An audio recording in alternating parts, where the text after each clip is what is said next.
Hello, Fairless Hills. Hello, Gamesa. It is good to be here. You know, I was here 3 years ago. I was then a candidate. How many folks were here at the time? Anybody remember? We had a good visit. I signed a blade, I think, while I was here. I didn't have as much gray hair back then.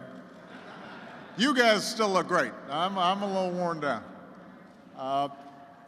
It is great to be back, and I love visiting places where people are actually making stuff, because that's what America's about. Everybody here, you are helping to build towers that are going to stand 400 feet in the air and generate enough electricity to power 600 homes. And the blades alone are 140 feet long. So these aren't your father's windmills.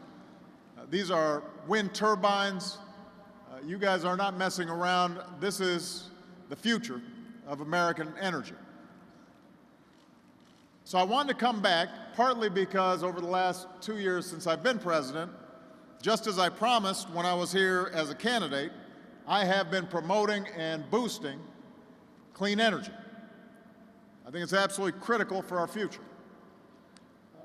And it's also nice to be next to cool products. I think that what you do here is a glimpse of the future.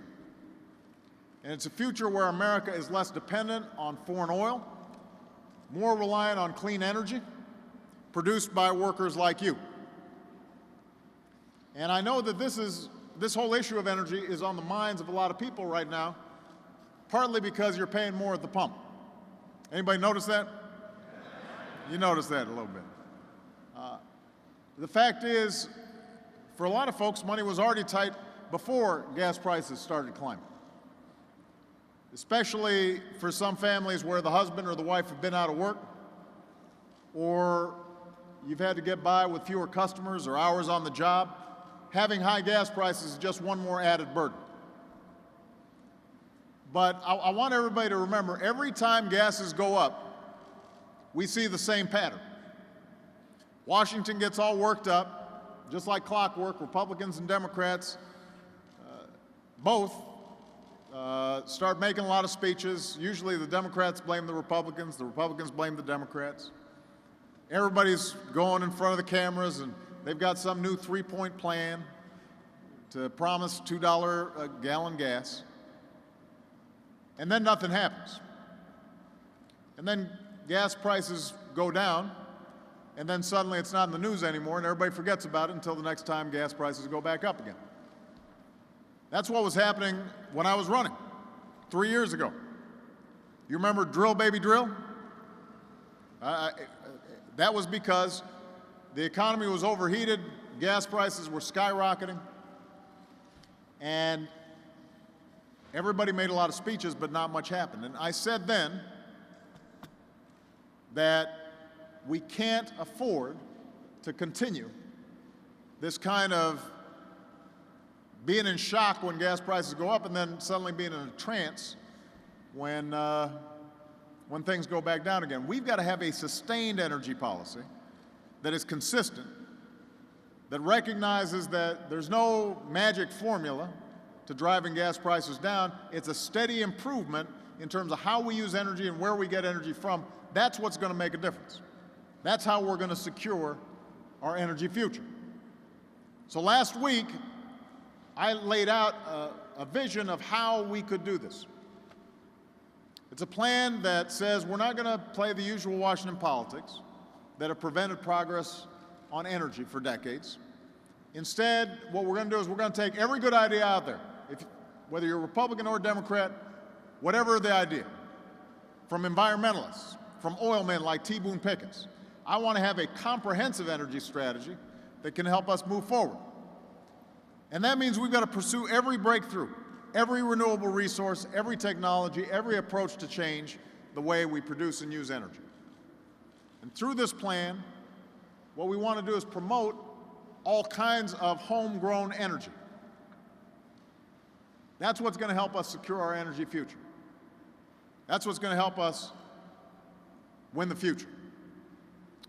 Now, first of all, what I want to do is, in a decade, I want us to have cut by 1/3 the amount of oil that we imported when I was elected to this office. I want to cut our energy imports by 1/3.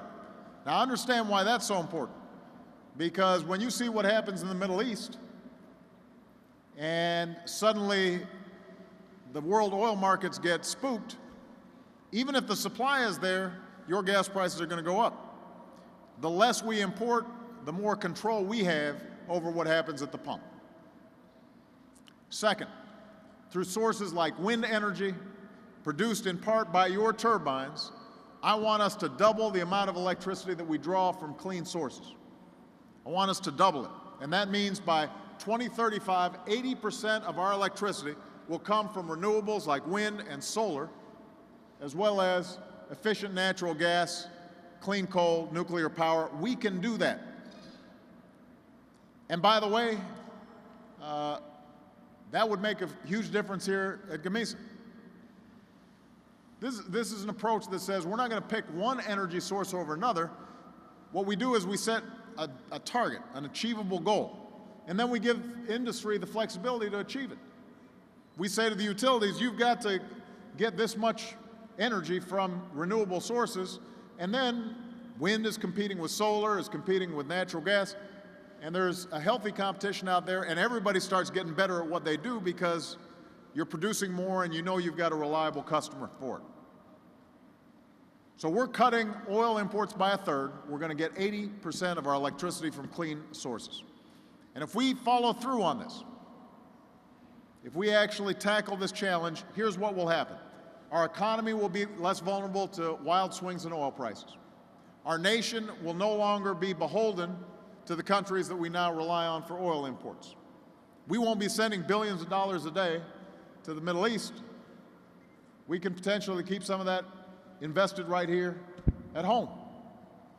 We'll reduce the pollution that's disrupting our climate and threatening the planet that we leave for our children and our grandchildren. We'll become more energy independent, and will spark innovation and entrepreneurship across America. We will be more likely to win the global competition for new jobs and new industries, because I don't know about you, I don't want China to be the world's leading wind power manufacturer. I want the United States to be the leading manufacturer of wind power. I want it made right here in the US of A.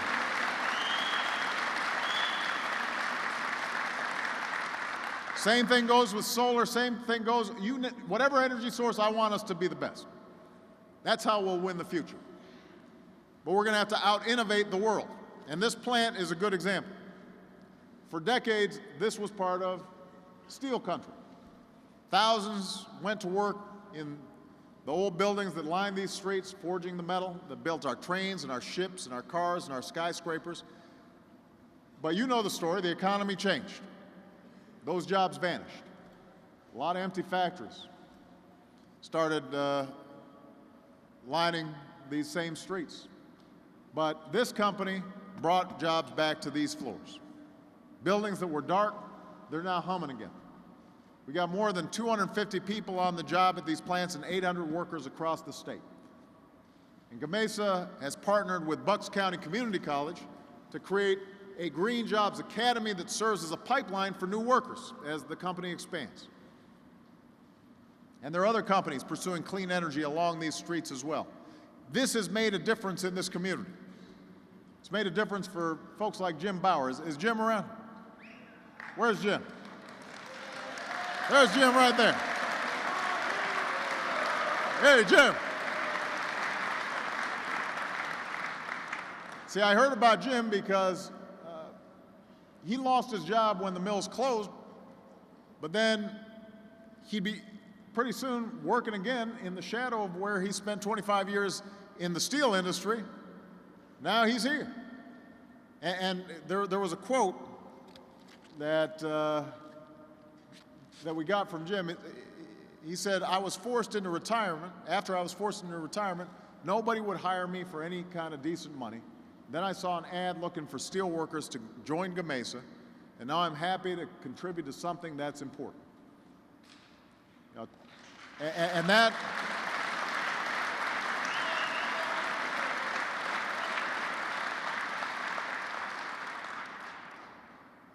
you know, there are a lot of folks out there like Jim who are hardworking, have great skills, but maybe haven't gotten a chance.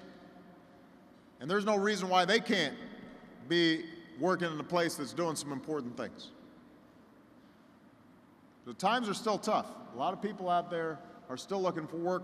And I'll be honest with you, not every manufacturing job that used to be here from the steel companies are going to come back. Because if you go to a steel plant now these days, it may take 10 workers to produce what it used to take 100 workers to produce, just because of automation and new technologies. But Jim's story should give us hope. It should give us some idea of the promise of clean energy for our country. Let me just say this one last thing, and then I want to take some questions. None of this is going to be easy. When politicians tell you something's going to be easy, they're not telling you the truth. If it was easy, somebody would have already done it and taken credit for it and had a photo op.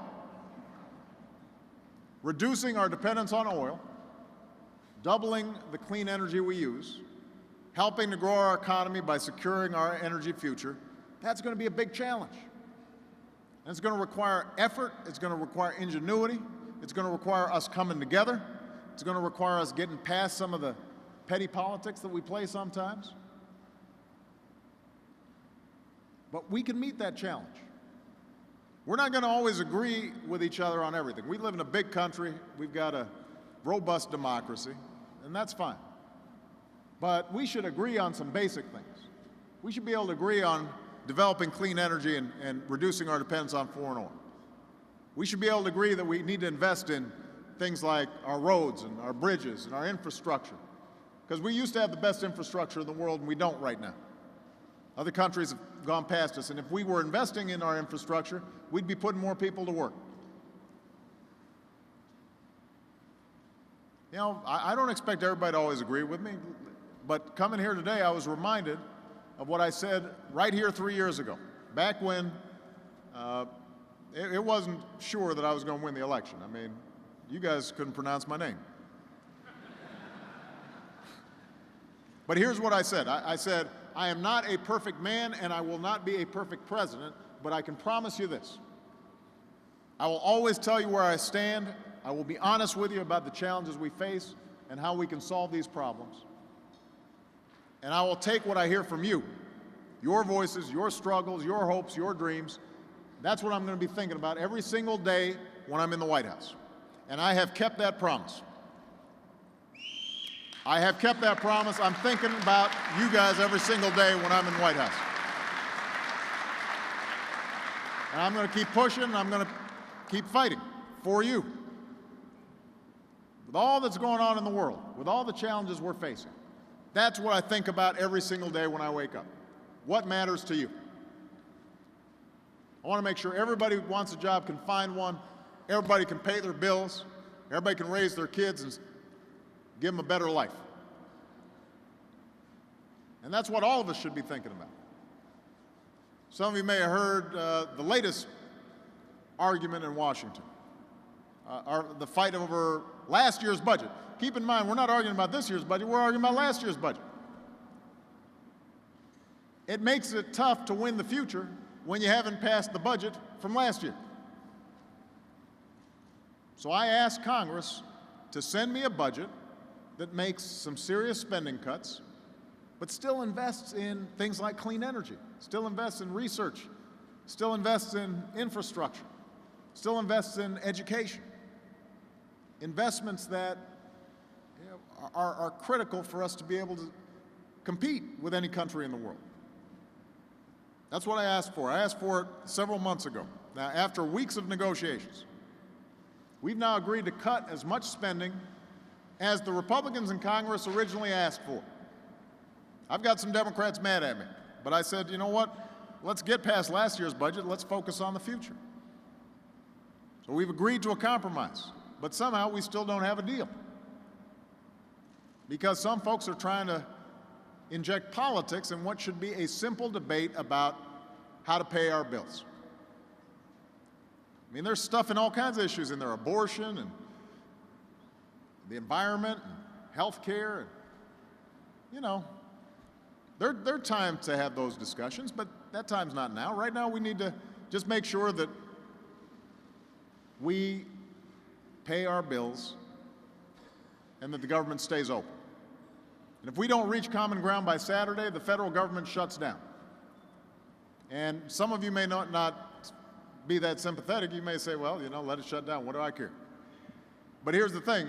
When government shuts down, it means that that small business owner who's waiting to get a loan, suddenly nobody's there to process it. He may not get that loan and that business may not open. And whoever he was planning to hire, suddenly he may not have that job that he was counting on. It may turn out that somebody who was trying to get a mortgage can't have their paperwork processed by the FHA, and now the person who was going to sell the house, what they were counting on, they can't get it. Folks who were planning a vacation to Yellowstone, well, it turns out national parks, suddenly you're closed, you're out of luck. You may have to try to figure out if you can get your money back for that resort you were going to stay at. I mean, you know, these are things that affect ordinary families day in, day out, and it affects our economy right at the time when our economy is getting momentum. We had the best jobs report we had had in a very long time this past Friday. But you know what? Companies don't like uncertainty, and if they start seeing that suddenly we may have a shutdown of our government, that could halt momentum right when we need to build it up, all because of politics. I do not want to see Washington politics stand in the way of America's progress. At a time when you're struggling to pay your bills and meet your responsibilities, the least we can do is meet our responsibilities to produce a budget. That's not too much to ask for. That's what the American people expect of us. That's what they deserve. You want everybody to act like adults, quit playing games, realize that it's not just my way or the highway. How many folks are married here? When was the last time you just got your way?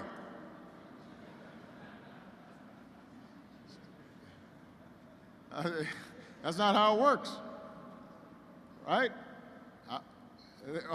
He lifted his wife's hand up. You know, no. I mean, the fact is that you have to make compromises as a family. That's what we are, the American family.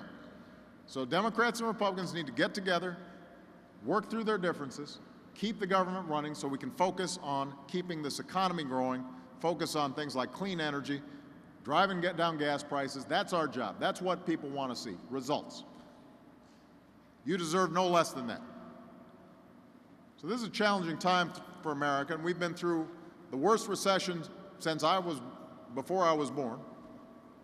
A lot of folks are still hurting out there, but if we come together, if we listen to each other, if we remember that we're one nation, that we're one people, then I'm confident that we're going to come out of this period stronger than we were before. And what makes me confident is seeing all of you and seeing what I see all across America, people who have drive and who have optimism and who are decent and do right by their families and do right by their communities. That's what's lifted us out of tough times before. That's what's going to carry forward America into the future. So thank you, Gamesa, for the great work you're doing. And with that, let me take some questions. Appreciate you. Thank you. Thank you.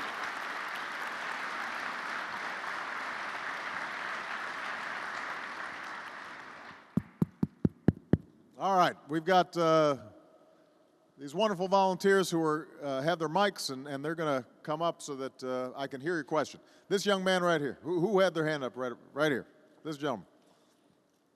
Introduce yourself, too. Daniel Ream, sir. In 2009, the Center for American Progress sponsored the National Clean Energy Project, in which they detailed the implementation of an efficient, high-voltage grid that would extend from coast to coast. Now, our particular product can only apply to so many mountains, valleys, and regions before we run out of space. It's critical that this grid be established so we can continue to grow these green-collar jobs and maintain this product within our American shores. What's the current level of appropriations being provided for this particular endeavor, And how high a priority is it for your current cabinet? Man, that was a good question there. I mean, huh? Is that how he talks all the time? Man, I better take off my jacket. That was serious. No, listen, it actually was a great question. I think a lot of you guys are aware,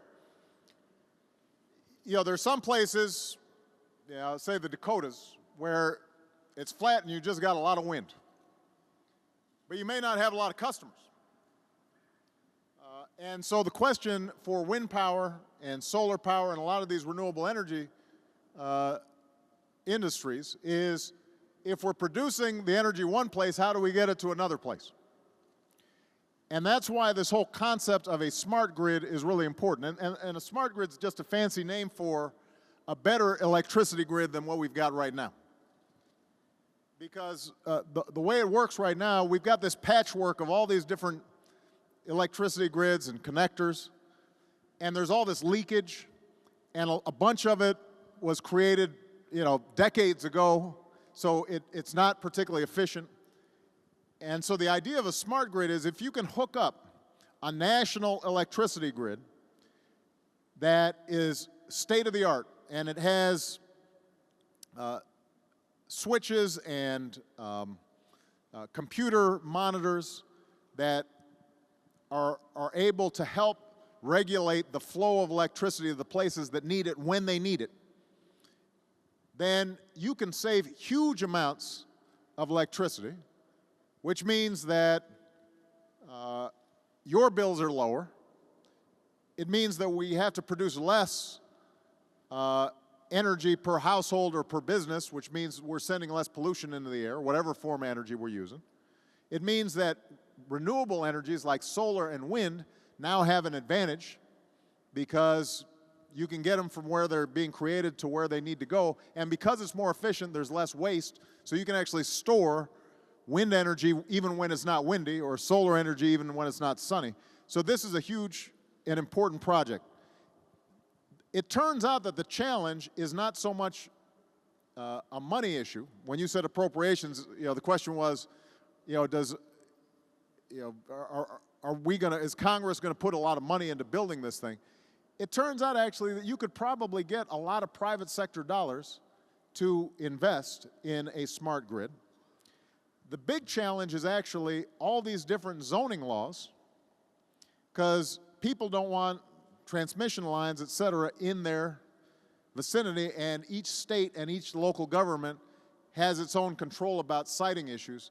And so you've got this patchwork instead of one national concept. So what I've been trying to do, and this wouldn't cost a lot of money, is just to get governors, mayors, county officials, federal government, all to sit down and figure out, how can we get this done? How can we get this done? And it may start just in certain sections of the country. So you'd have a smart grid in, let's say, the upper Midwest, and then you'd have another smart grid in the Northeast. And you kind of build these bigger patchworks, and then you kind of stitch them all together at the end. We should be able to get this done, but it's going to require some organization, and it requires cooperation from each of these different units of government than we've got right now. All right? Okay, and if you want to be a TV commentator, you let me know.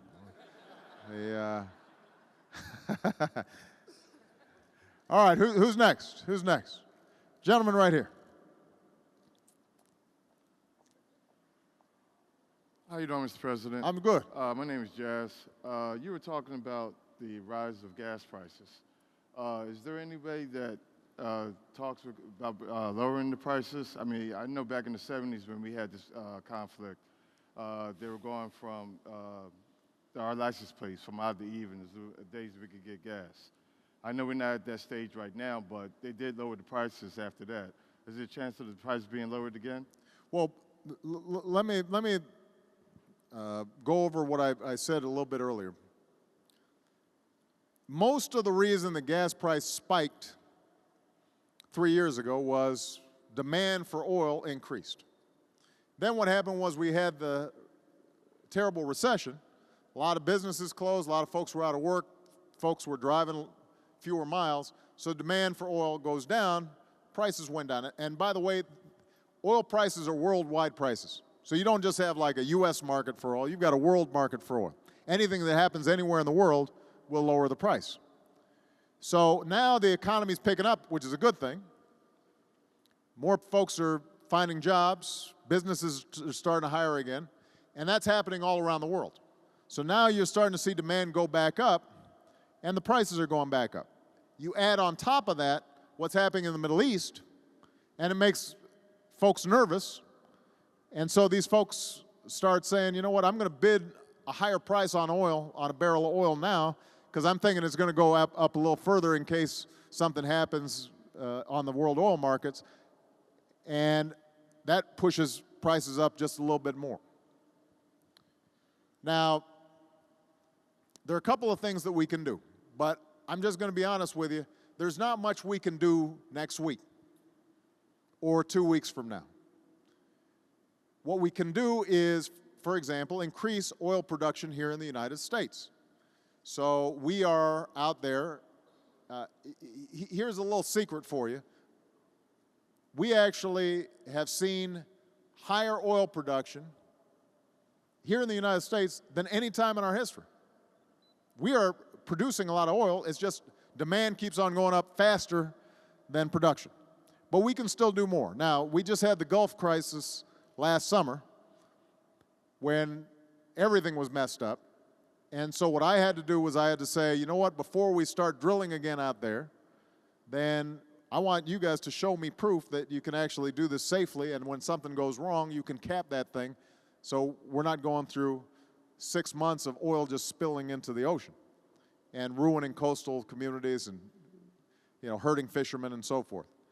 We now have a situation where the safety rules have been improved and drilling is beginning again in that region, but the drilling that's taking place in the Gulf now, you know, that product doesn't get to market right away.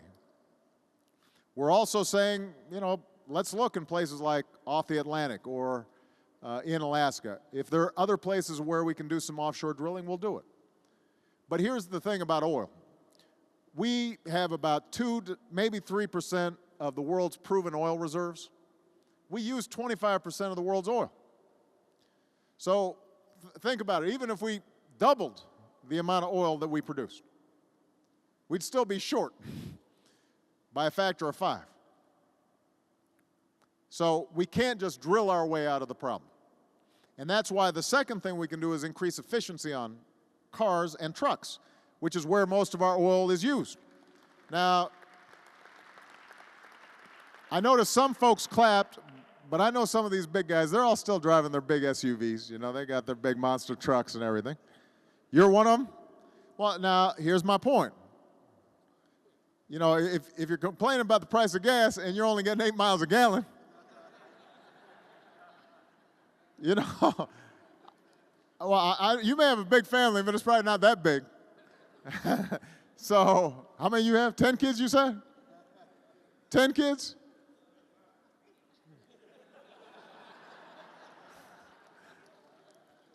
Well, you definitely need a hybrid van then.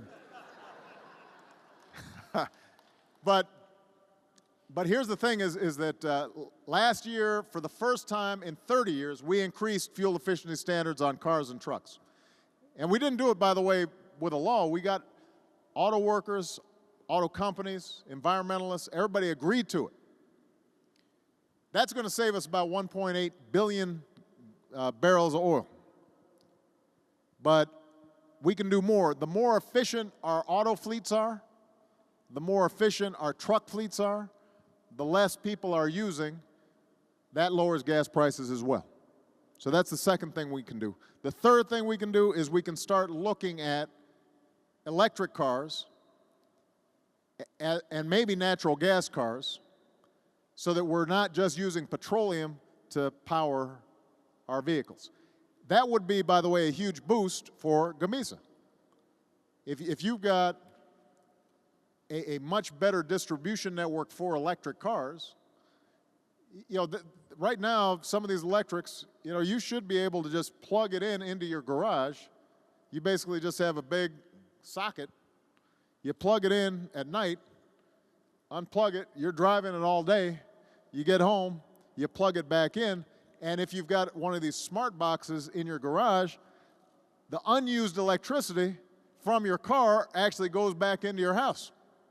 And so you're saving both ways. But the problem is right now that we don't have a broad enough distribution network. The cost of advanced batteries for cars is still a little bit too expensive. So we're trying to drive down the price. It's like anything else, though. It's the same with your wind turbine, same with wind energy. The more you make, the cheaper it gets because the technology improves, you're creating more of them, you get economies of scale.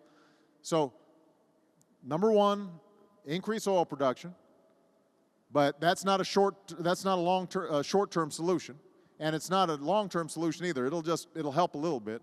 Number two, more efficient cars, so we're using our gas more effectively. Number three, shifting to electric cars and other forms of transportation so we don't use oil as much. None of that's going to help you this week, though. So, you know, like I said, if you're getting 8 miles a gallon, you may want to think about a trade-in. You can get a great deal. I promise you, GM or Ford or Chrysler, they're going to be happy to give you a deal on something that gets you better gas mileage. All right. Young lady right here. Mr. President, I want to thank you for going to Latin America a couple weeks ago. And this is a great story where Exim Bank and Gamesa worked together to supply over 50 turbines to Honduras, for example. Right. If you could elaborate more on your national export initiative, I think that would be an amazing thing to talk about. Well, this is a good point. You guys are selling some of your turbines overseas, partly because what's called the Export-Import Bank, which is a government agency that helps businesses market to overseas markets, hooked up with Gamesa and discovered this way where they could get into that market. Now, one of the ways that we got in trouble before the recession was we were borrowing a lot of money to buy a lot of stuff from somebody else. Right? I mean, basically what happened was we ran up our credit cards, we took out home equity loans, and we bought a lot of flat screen TVs, and we bought a lot of, you know, whatever y'all bought. I didn't want to get personal in terms of all the things that you might have purchased, but a lot of it was made somewhere else. And that was great for China. That was great for some of these other countries that are exporting to the United States, but it wasn't very good for U.S. industry. The way countries succeed over the long term is by making stuff and selling it to somebody else. So I've set a goal. I said I want to double our exports. I want to double our exports over the next 5 years, and we can do it. We've already increased our exports by 18%. Now, that's a good start, but that means we got another 80% to go. And that's where using something like the Export-Import Bank can be really important, because a lot of these other countries give a big advantage to their exporters. They help give them financing. They help them, you know, find markets. They negotiate deals for them. And my attitude is, well, if they're doing it for their companies, I want to make sure we're doing it for our companies. And I want to make sure that goods that we're producing here in the United States get sold other places. We've got the best technology. We've got the best workers in the world. But we are such a big market that a lot of times we've been focused more internally than thinking about how can we sell to other countries. And we can't be afraid of competition. We've got to go after it. All right? Young lady right there. Yeah, you. Hi, my name is Ngozi Bell. Yeah, my question is, in light of what you just said, what of corporate tax incentives and R&D tax incentives that will make companies like Gamesa do their manufacturing here? Because it's one thing to have the knowledge base in the United States, but we really need manufacturing back here. You're right. And the reason that companies locate in different places is complicated. A lot of it has to do with the fact that labor costs may be lower in some of these other countries. But a lot of it has to do with our tax code, which is kind of screwy. On paper, we've got the highest tax, one of the highest tax codes for corporations in the world, on paper. But here's the catch. We have so many loopholes that it turns out you got a whole bunch of companies who are paying no taxes, or barely paying taxes, or they keep their money in offshore accounts, and it doesn't get reinvested back here in the United States of America. So this is one of the reasons why I've said that I think it would make sense for us to reform our tax code, simplify it, lower the rate for corporations, but eliminate a bunch of the loopholes so that everybody's paying the same, and it's fair. Because what you pay in taxes should not depend on how good your lawyer is or how good your accountant is. If you make a certain amount of money, that's what you should pay. And I think that same principle, by the way, we can apply to individuals as well. So one of the things I'm interested in is looking at tax reform. 90% of you shouldn't even have to probably file a return. The way electronics works these days, you should be able to, with your W-2, it gets plugged in, it's on a computer somewhere, here's your refund, you sign something electronically, it gets done. Most people don't itemize. If you don't itemize, sending in some complicated return is just a waste of paperwork. And even if you do itemize, most of you probably, it's your mortgage on your house, interest payments on your mortgage and a couple other things. It shouldn't be some 2-week ordeal. And by the way, because sometimes, folks will say, well, you don't have to do your taxes. Look, it's true, I don't do my taxes anymore. I've got other stuff that I've got to do, but it wasn't that long ago when I did do my taxes. I remember. It was terrible. Just like I remember pumping gas. I don't pump gas anymore, but I remember what it was like when you filled it up and turned out you didn't have as much money as you thought. So I think we can actually simplify it, but on manufacturing, tax reform on the corporate side could make a difference. The other thing, though, is in terms of encouraging manufacturing, we've got to understand what our advantage is.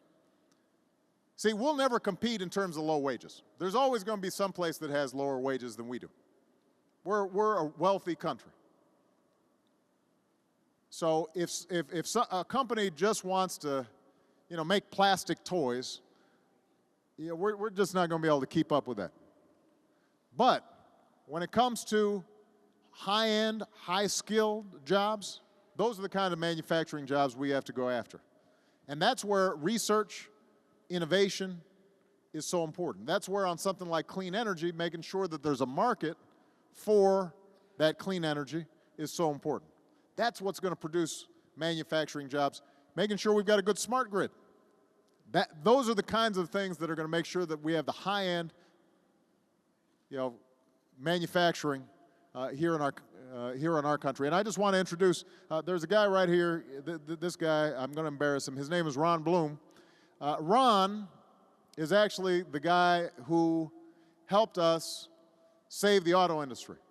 He helped to design our program to make sure that GM and Chrysler did not get liquidated and did not go under. And by the way, I don't know if you guys heard, a couple weeks back, GM said it was now going to hire back every single worker that had been laid off. Every single worker that had been laid off. So Ron is now working to develop manufacturing strategies for every industry around the country. And he's doing great work, and I'm sure he's going to be talking to the folks here at Gamesa and others in terms of finding ways that we can increase manufacturing here in the United States all across the country. All right. Gentleman right here. Well, David Campbell, my question's in regards to the ITC and the PTC, the investment tax credit and the production tax credit in renewable energy. It's somewhat known that the large energy developers act somewhat volatile depending on the looming deadlines and some of the provisions in those tax credits. And they have been known and they've been spoken on in the industry as being helpful. Can you just speak on how your administration plans to support that or plans to continue to support it, because you already are? We want to make them permanent so that people aren't looking every few years to try to figure out, is this investment going to be there for us? I mean, I want to kickstart this industry. I want to make sure we've got good customers, and I want to make sure that there's the financing there so that we can meet that demand. And there's no reason why we can't do both, but it does require us getting past some of these political arguments. I don't understand why some folks think that if you promote clean energy, that somehow, you're some pointy-headed environmentalist type, but if you're all about just drilling and getting more oil, then you're a tough guy. If oil is what you've got and it works for you, and you can, then there's nothing wrong with oil. But when you only have 2-3% of the world's oil reserves, why wouldn't you want to develop alternative sources of energy that are cleaner and more efficient and that produce manufacturing jobs like are being produced right here? Sometimes people say, well, what about coal? Look, coal, we are the Saudi Arabia coal. We've got a whole lot of coal, but the fact of the matter is, coal, if we don't have clean coal technologies to catch the particles that are sent up in the air, it causes serious pollution that increases the rates of asthma and is contributing to weather patterns changing. So we should work on technologies to make coal cleaner. But that doesn't mean that it's an either or, it's a both and. We can use oil, use coal, we're going to need those for a while, but let's also develop these new energies, these cleaner energies, that can really make a difference. We're going to need bipartisan support for that. That's what I'm hoping we're going to be able to get. All right. Gentleman right here.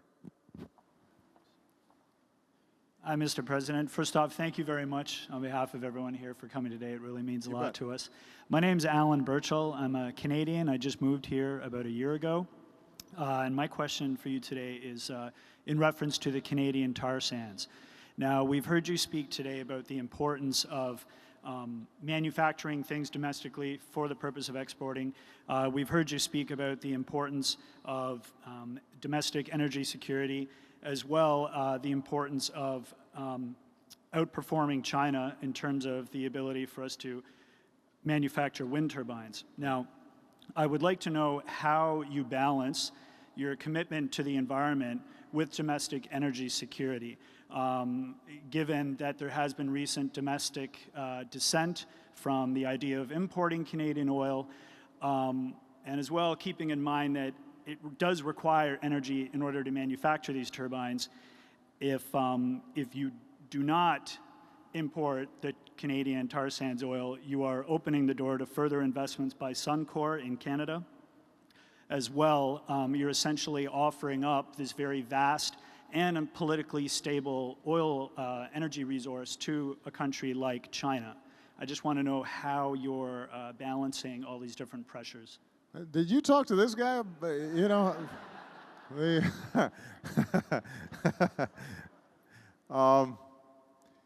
There's, for those, just to give background to folks, there are these tar sands in Canada that can produce oil. There's talk about building a pipeline into the United States to import that oil.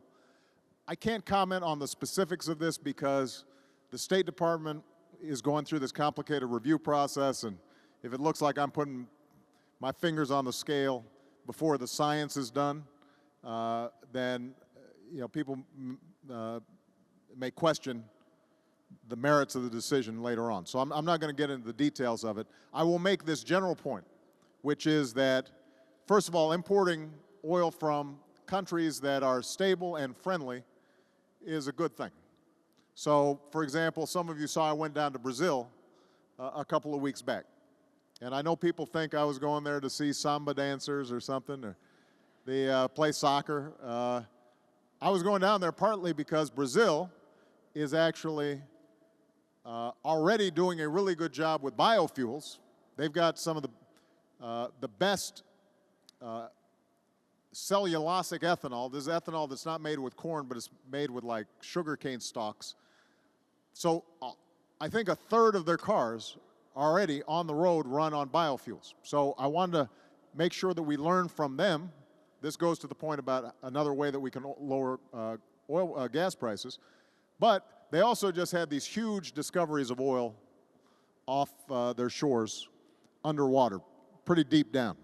And can we start working with them using our outstanding technology, some of the lessons we've learned in the Gulf, to create another regular source of supply of oil? Canada already is one of our largest oil exporters, or that's we import from Canada. These tar sands, there are some environmental questions about how destructive they are potentially. What are the dangers there? And we've got to examine all those questions. It's the same thing with natural gas here in Pennsylvania. Everybody's been hearing about the whole fracking issue, right? Now, natural gas is a clean, relatively clean energy. It's a fossil fuel, but it burns pretty clean. But we've got to make sure that as we're extracting it from the ground, that the chemicals that are being used don't leach into the water. Nobody's an environmentalist until you get sick. And it turns out, well, gosh, why didn't somebody tell me that this might affect the water that we drink or the air that we breathe or what have you?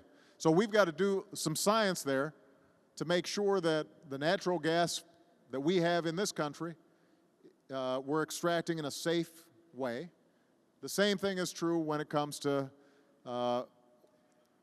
oil that's being piped in from Canada, or Alaska for that matter. We've just got to do these evaluations, and we're always trying to do that based on the science. All right? Let me see. This guy right here in the glasses. Yeah.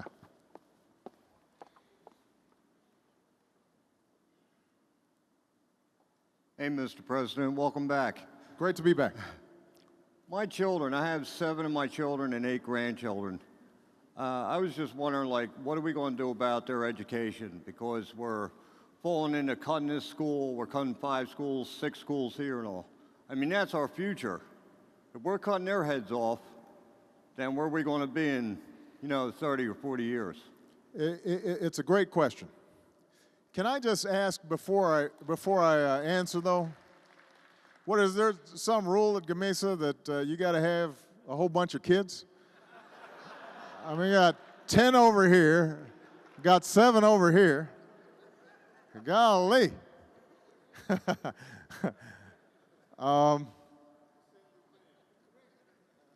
Look, the single most important determinant of how we do as an economy is going to be how educated our workforce is. That's our biggest competitive advantage, is having workers who are skilled. If we've got the best scientists, if we've got the best engineers, if we've got the best mathematicians, if we've got workers who know how to, as they do here at Gamesa, to use high-tech equipment, that's what's going to be our advantage. Like I said, we're not going to win the race just by driving our wages down, because we'll never win that race. I mean, China doesn't even have the lowest wages now. Some companies are now moving to the next country that's got lower wages than China, because China's economy is starting to grow. There's always going to be some country out there with lower wages, but we can out-educate anybody. And we used to have the best education system in the world. We used to have the #1 percentage of college graduates in the world. We don't anymore. Our kids used to do the best on math and science exams. Now we're like 9th, 12th, 21st. And that means that, other countries are going to pass us by. This is why, even in these tough budget times, where we need to cut the things that we don't need, we can't stop investing in education. We can't stop investing in education. I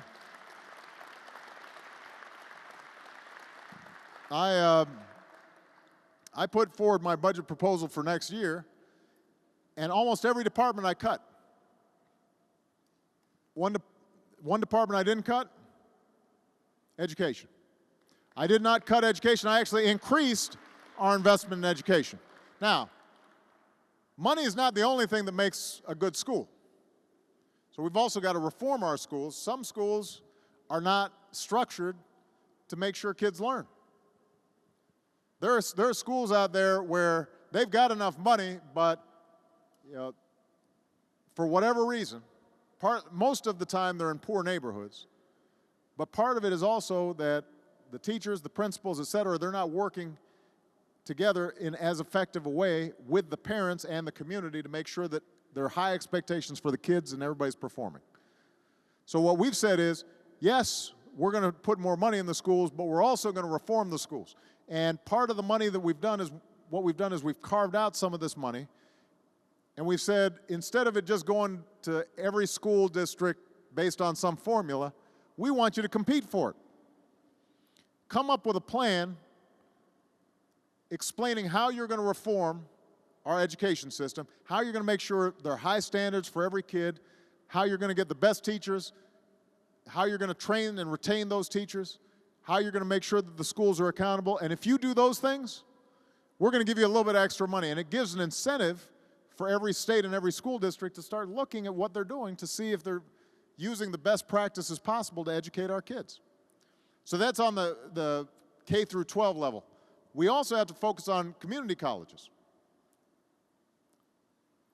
because it's not just enough to have kids getting good educations. We have to have adults who are constantly retraining. I mean, how many folks here who are working at Gamesa took some sort of training class at a community college that helped them along the way? Anybody?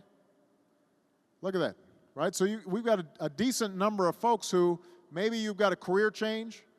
Maybe your old skills are a little obsolete now and you need to upgrade them. Well, you've got to be able to also get a good education. So that's why we're putting more money into community colleges as well as four-year colleges.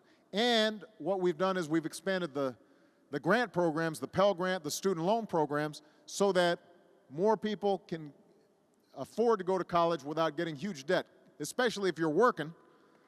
And if you've already got a family, you can't afford to be taking out $50,000 worth of debt. So we want to give you more help. Now, this is a good place to just talk again about this budget debate, because you're going to be hearing a lot about this. Right now we're debating last year's budget, and we may have a government shutdown. Then we're going to have to debate next year's budget. All of us think that the government should live within its means. We all believe that. You do it in your families, government should have to do the same thing. And there is some waste in government. And so we've been cutting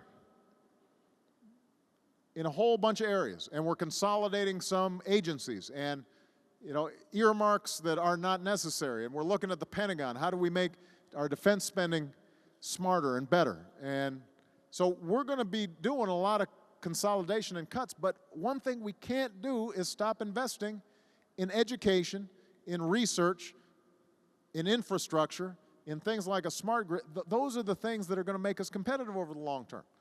So if you see me getting in some arguments in Washington, I want you to be clear. Don't believe that somehow that the arguments about whether we should cut or not I've already said we've got to cut spending. I just want to make sure we're cutting the right things. Don't protect things we don't need and get rid of things that we do. That's my basic attitude. All right. I have time for one more question, and I'll call on that young lady back there.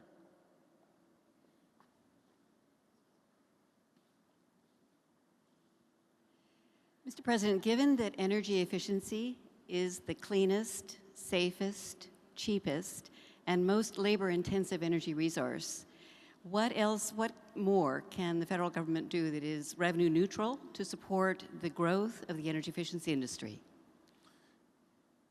Well, first of all, I want you to know that you are absolutely right. The first thing we can do to improve our economy and our environment at the same time and can actually produce a lot of jobs is to make everything we do more efficient. That's sort of the low-hanging fruit. We use huge amounts of energy because our buildings aren't well insulated, or the lighting that we use is old-fashioned, or the heating and the HVAC systems, the heating and cooling systems are inefficient. So what we've said is, why not provide incentives to both businesses and homeowners to make your home or your business more energy efficient, because you'll get the money back. It'll pay for itself because your electricity bills will go down. But the only problem is a lot of folks, they need a little bit of money up front to get started. I mean, I'll bet a lot of folks here, anybody recently re-insulated their house or put in new windows or something? Gentleman right here. And how long ago did you do it? A few months ago? Are you already seeing a drop in your electricity bill? You are, right? So, but you had those upfront costs that you had to deal with. Right, and so the question is, you may not have initially the couple $1,000 out of pocket to be able to do it. Now, this guy looks like he's pretty handy, so he might have done it himself, right? But, you know, I would have, you know, gotten a nail in my thumb or something, and because I'm, I'm challenged in those ways. So I might have had to hire somebody. But the point, though, is that that money up front, if we can give you a tax break to do it initially, you're going to get that money back. And if you're not somebody who can do it yourself, you're going to hire somebody, and that now is creating a job and a whole bunch of new industries for people who are doing energy efficiency. So I already mentioned how we're trying to provide incentives for cleaner cars and more energy efficient transportation sectors. I think the next big challenge are commercial buildings and homeowners, giving them incentives to make these investments. It's a win-win situation for everybody. So, all right. Well, listen. Gamesa, it was wonderful to be with all of you. I'm proud of what you're doing. As I said before, just in closing, we've gone through a very tough couple of years. And I'm not going to guarantee you, standing here, that suddenly every single challenge we have is going to go away overnight. And if somebody promises you that, they're not telling the truth. Gas prices, they're going to still fluctuate until we can start making these broader changes, and that's going to take a couple of years to have serious effect. You know, not everybody's going to be able to remodel or insulate their homes right away, but slowly we can get more and more homes and more buildings doing it. If we get a clean energy standard, then Gamesa is going to have more customers. It's not going to immediately transform the wind industry, but it's going to make it that much stronger, and I'll bet that the leaders of your company will start hiring some more people because there will be greater demand. And you know, day by day, week by week, year by year, we slowly make more and more progress. On education, we're not going to transform all the schools overnight. Too many kids are going to be dropping out. Too many kids are going to be ranking too low on international standards on math and science. But if we improve those schools each year, then slowly but surely, our whole workforce gets better. We're not going to eliminate the debt that's built up overnight. But if each year we're making good choices, we're investing in those things that we need, not investing in those things that we don't, then the debt will come down. That's how progress is made. You know, in our own individual lives, you know, whether it's trying to build a career or raise your kids or getting exercise, you know, it starts step at a time, and then slowly you make progress, and then a year, 2 years, 5 years later, you look back and you said, you know what? I'm in a better place now. The country's the same way. So we've got to have a vision for how we're going to win the future. We've got to be persistent about it. We've got to be steady about it. But we have to also have confidence. America's always been able to make the changes that it needs to. And I have every bit of confidence we're going to be able to do that again this time out. And we're going to do it partly because of the great workers at places like Gamesa. So thank you very much, everybody. God bless you. God bless you.